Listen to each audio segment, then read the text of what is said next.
তুমি সুন্দর, তুমি সুন্দর তাই চেয়ে থাকি, প্রিয় সে কি মোর অপরাধ। কবিতাটি এখান থেকে রচনা করেছিল।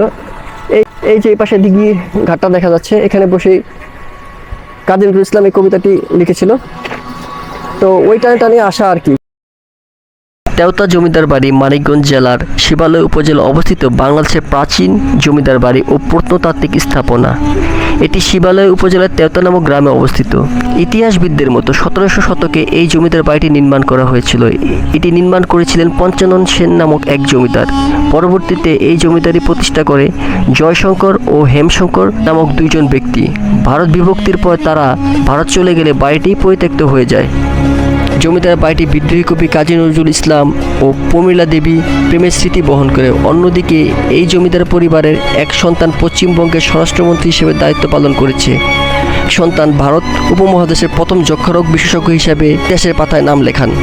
আমি আজ তেওতা জমিদার বাড়ির ইতিহাস স্টাডি করে যা জানতে পেরেছি তা আপনাদের সামনে তুলে ধরলাম। 1740 সালে মানিকগঞ্জের দেশগুপ্ত পরিবারের সন্তান পঞ্চানন সেন জন্মগ্রহণ করেন। মানুষ আদর করে পাঁচু বলে ডাকত।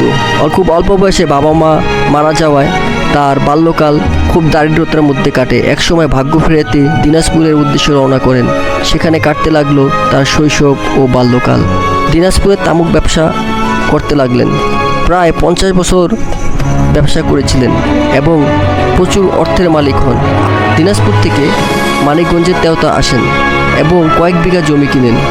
ইংরেজদের সাথে সখ্যতার কারণে এলাকার জমিদার বলে নির্বাচিত করা হয়।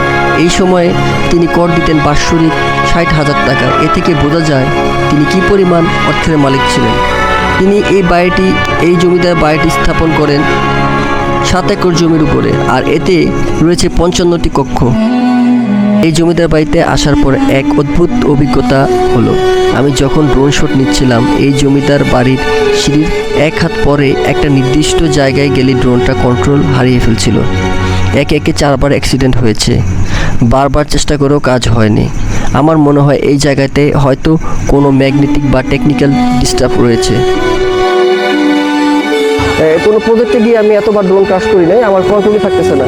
আমি যখনই ওই মাঝখানের বরাবর যাই তখনই আমার কন্ট্রোলটা আসলে ঠিক থাকতেছে না, এই আর কি। শেষবারের মতো দুর্ঘটনা ঘটায় আর আগ্রহ পাইনি শট নেওয়ার জন্য।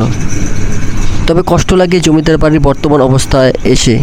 এক সময়ের ইতিহাস গড়া এই বাড়িটি পড়ে আছে আজ অযত্নে অবহেলায়। এখানে গরু ছাগল অবাধে চারণ করছে, তাদের বর্জ্য পড়ে আছে আশেপাশে। পরিষ্কার পরিচ্ছন্নতার কোনো ব্যবস্থা চোখে পড়েনি। তবে সরকার বা সংশ্লিষ্ট কর্তৃপক্ষ একটু সহযোগিতা করত, তাহলে ঐতিহ্যবাহী এই জায়গাটি সংরক্ষণ করা যেত।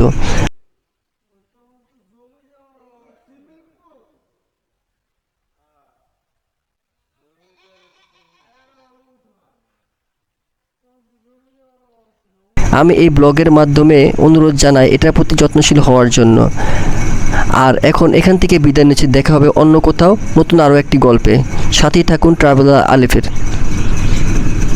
আর এই ব্লগটি ভালো লাগলে লাইক কমেন্ট শেয়ার করতে ভুলবেন না।